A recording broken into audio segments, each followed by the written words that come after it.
Hola, muchas gracias por acceder a participar en la entrevista. Para empezar, ¿me podría decir, por favor, su nombre completo, edad, sexo y nivel académico? Mi nombre es Romelio Grandes Portocarrero, tengo 52 años y preparado. ¿La otra era? Su nivel académico. Superior. Superior. Ya, muchas gracias. Bien, ahora empecemos con las preguntas. Primera pregunta, ¿cuáles considera que fueron los principales problemas económicos, políticos y o sociales que se vivieron en el gobierno de Alberto Fujimori en el Perú? Ya. Problemas políticos. Problemas políticos, la existencia de dos grupos armados, Sendero Luminoso y el Movimiento Revolucionario del Grupo Camargo. Problemas económicos, bueno, Fujimori heredó pues una inflación muy grande del gobierno del primer gobierno de Alangacio. Tiene una inflación tremenda que uno no sabía. Por ejemplo, en mi caso yo era bastante joven en ese tiempo, estaba preparándome para la universidad, salía en la mañana para ir a la academia, pagaba un cierto pasaje y en la tarde pagaba otro pasaje. En el mismo día variaba y al siguiente día seguía variando y era así. Uno no sabía con cuánto de dinero va a salir. Efectivamente era así. La inflación era tremenda, ¿no? Eso es lo que pasó. Esos son los dos problemas, ¿no?, que yo recuerdo de la época de los 90. La siguiente pregunta sería, ¿qué medidas se implementaron para combatir la inflación durante el gobierno de Fujimori y por qué fueron o no efectivas? Bueno, yo recuerdo, ustedes no lo han vivido eso, pero hubo el llamado Fujishock, ¿no?, donde el gobierno de Fujimori pues, tomó la decisión de subir el precio de las cosas extremadamente altas. O sea, a ver, por otro ejemplo, también en mi caso, ¿no?, yo tenía un dinero que estaba preparado destinado para prepararme en la academia. Era un dinero que alcanzaba para todo mi ciclo, ¿no?, para ir pagando mi familia. Pero al siguiente día del paquetazo del Fujishock no alcanzaba, o sea, se devaluó totalmente, no servía para nada, no alcanzaba, más que creo que logré pagar un mes más con lo que me sobró, pero no alcanzaba. O sea, esa decisión tomó Fujimori. ¿Fueron efectivas? Sí. Al inicio lo sentimos, ¿no? Fue duro, pero en el tiempo se empezó a sentir la estabilización de la economía.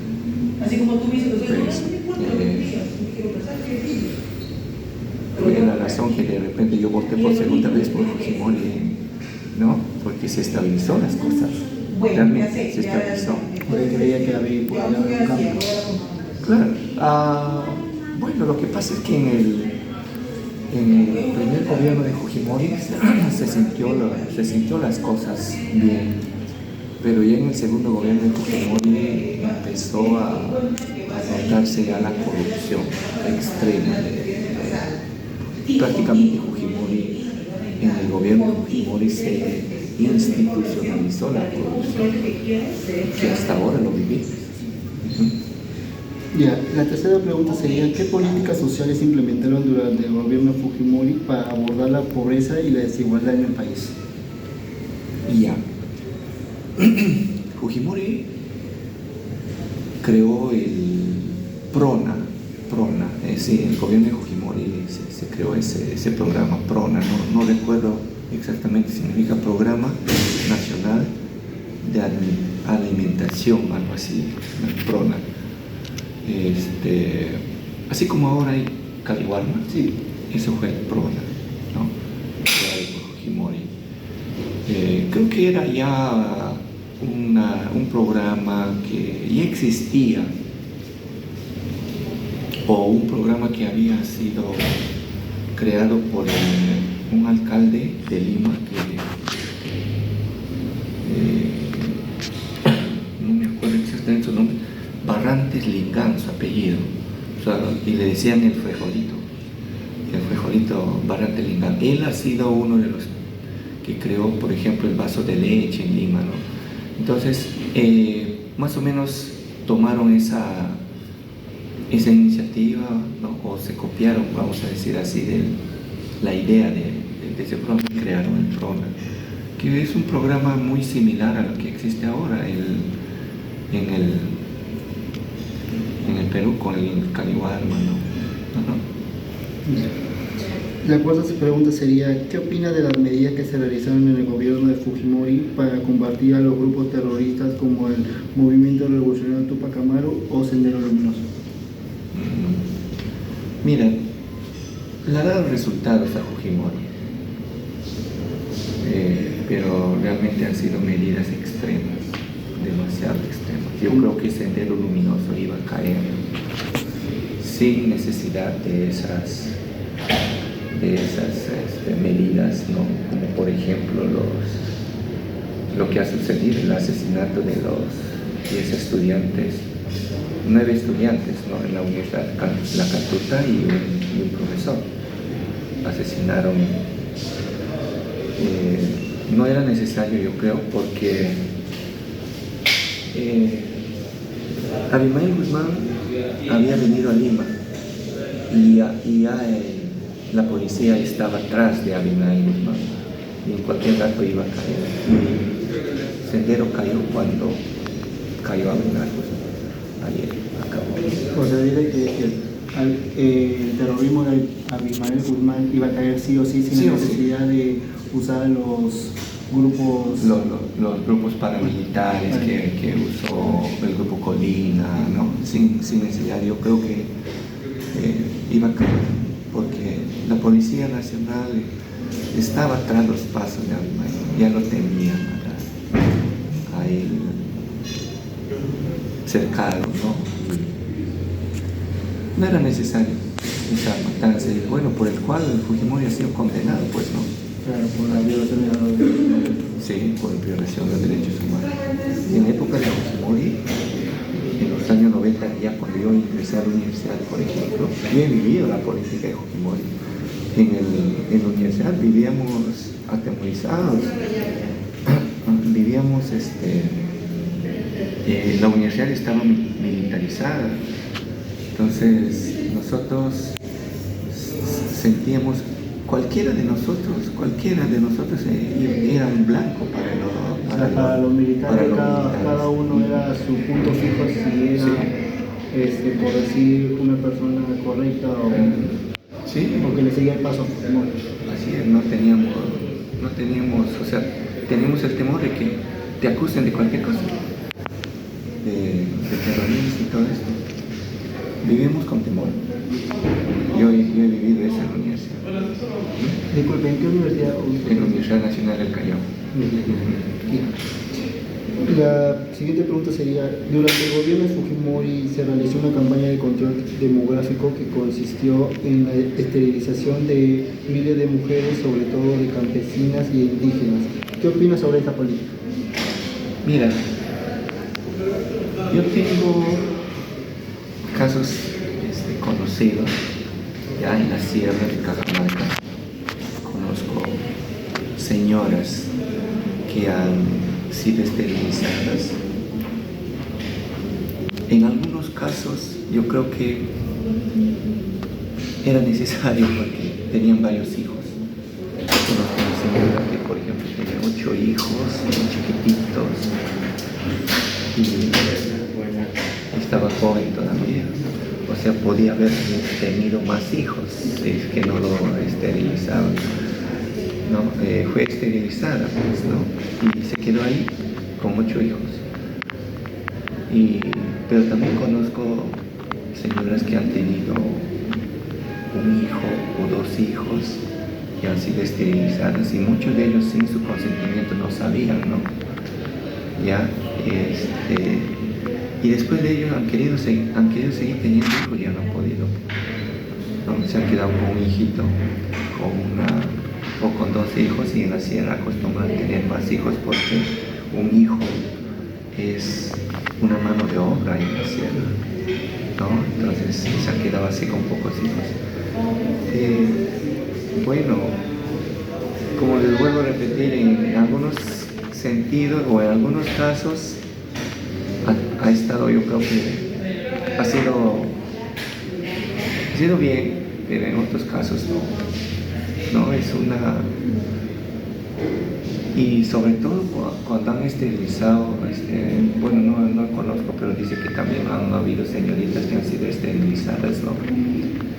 Es decir, sin hijos, sin ningún hijo, entonces, sin su consentimiento, entonces, ahí sí, por ejemplo, muy mal, porque ahora esas ya son mayores, ¿no? Se han quedado sin hijos, no tienen hijos. Y eso puede afectarles a su futuro, si uno quiere un hijo. Por supuesto. Yo creo que cada persona quiere tener su descendencia, su familia, ¿no? Por quien velar, al final de su vida también el hijo es quien lo va a cuidar de repente, ¿no? Son cosas de la vida, pues. Y yo creo que en ese sentido, pero esto ha sido también, Fujimori ha cumplido órdenes también de los organismos internacionales, ¿no? Esa ha sido una política internacional que vino y ordenó pues que hagan eso. Para algunos casos ha sido bien, bueno, en otros casos. La siguiente pregunta sería, ¿conoce las medidas que se tomaron durante el gobierno de Fujimori para controlar la prensa y cuáles fueron sus repercusiones en la libertad de expresión? Eso ha sido terrible, y eso ya pues fue cuando Fujimori y Montesinos querían pues perpetuarse ya en el gobierno. Pagaban a los periodistas, pagaban a los dueños de canales, y eso se ha visto, ¿no? Millones para poder controlar la prensa. Los tenían controlados porque les pagaban. Montesinos era pues su operador, ¿no? Su operador político, podría decir, ¿no?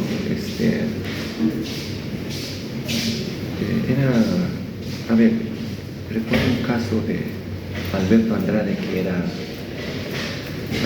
de Lima, y todos los días salía en los periódicos, ¿no? Le llamaron los periódicos chicha. Todos los días salían en los periódicos hablando pestes de Alberto Andrade y de todos los opositores, inclusive de Castañeda Locio, el exalcalde que ha fallecido hace poco también. Toda persona que salía, que era un opositor de Fujimori, era destruido por la prensa. Y los llamados periódicos chicha, que le llamaban en ese tiempo, aparecieron unos periódicos que no tienen nombre, sin nombre claro, pero todos en realidad estaba el Tomen, estaba el Popular, estaba el Comercio, era uno de los que más o menos se guardaba, ¿no? Se mantenía, pero no sé con el Comercio si ha caído en eso, ¿no? Pero Panamericana Televisión, por ejemplo, ahí se ha visto al dueño de Panamericana Televisión recibiendo dinero. Ese señor ha jugado a Suiza y nunca fue extraditado. Y así, pagaban, han derrochado el dinero, no sé, del pueblo peruano, o de repente, no sé, del narcotráfico, no sabemos, porque manejaba mucho dinero. En la época de Fujimori se veía, pues, todos los meses, por ejemplo, quemaban supuestamente la cocaína incautada a los narcotraficantes, quemaban, lo pasaban ahí por la televisión y todo, pero después se ha llegado a saber que en realidad no quemaban la cocaína, sino quemaban la harina, y la cocaína que era incautada era vendida o no por Montesinos. Montesinos es un hombre muy astuto. Montesinos ha sido un hombre que ha vivido extorsionando a diferentes empresas así, por lo bajo, calladito, y ha hecho mucho dinero. Ese señor en la cárcel, si bien sigue en la cárcel, pero el día que salga de la cárcel va a salir a gozar de la cantidad de dinero que hace. Al día de hoy no lo encuentra. Sí. Ya, y la última pregunta sería, ¿cuáles fueron los eventos que llevaron a la caída del gobierno de Fujimori en el año 2000 y qué consecuencias tuvo para el país? A ver, los eventos. Ya bueno, el primero, uno de los... Ya, Fujimori en primer lugar entró ya al gobierno en el año 2000 ya de forma irregular. Él violó su propia constitución que él había creado, la constitución del 93, donde solamente se permitía una reelección, es decir, ser presidente por una vez y luego reelegirse, es decir, ser presidente por 2 periodos. Pero él, ¿qué hizo, no? Cuando ya estaba terminando su segundo periodo y ya se notaba la corrupción, se notaba, inclusive la economía estaba ya en caída, ¿no? Lo que estaba estable empezó ya realmente a bajar, el Producto Bruto Interno y todo eso, empezó a sentirse inestabilidad económica. A pesar de todo eso, como tenía mayoría en el Congreso, lo que hicieron es sacar una ley llamada la Ley de la Interpretación Auténtica, y esta ley le permitía pues a Fujimori reelegirse las veces que quiera. ¿En qué consistía? Consistía en que ellos decían que él no ha sido reelegido 2 veces, no. Decía que ha sido reelegido una vez, y que en la Constitución dice puede ser reelegido, ¿no?, por segunda vez. En realidad era que puede ser presidente por 2 periodos. Eso es lo que dice la Constitución del 93. Pero ellos, con esa ley de interpretación auténtica, lo dieron camino para que postulen nuevamente al negociación. Y de esa manera entró nuevamente al gobierno en el año 2000 de una forma irregular. Después no ha entrado tampoco al gobierno de manera honesta, o sea, no ganó las elecciones en el año 2000. Hicieron fraude electoral, hubo un fraude electoral. En boca de urna recuerdo que salió la noticia que ganó Toledo, y después de 1 hora o 2 horas salió ya que Fujimori lo había volteado, ¿no? O sea, ya fue un fraude electoral, ha habido un fraude electoral, y eso sí era desvergonzado, ¿no? El jefe de la OMP, no me acuerdo su apellido de este señor, pero él decía papelito habla o papelito manda, ¿no? Algo así decía, papelito manda. Y fue realmente una cosa desvergonzada lo que habían hecho. Y así entró Fujimori al gobierno, no entró ya de manera honesta. Y todo eso ha hecho que cuando empezó a gobernar sea inestable, ¿no? Estaba ya inestable, ya no estaba ya en picada, no era, pero él seguía hasta que empezaron a salir los black videos, pues, ¿no? Ahí salió de uno de los congresistas que estaba recibiendo dinero, que es el hermano de Alex Curi, no recuerdo el nombre de este señor, recuerdo de su hermano. Alex Curi era el alcalde del Callao, y su hermano postuló al Congreso, pero entró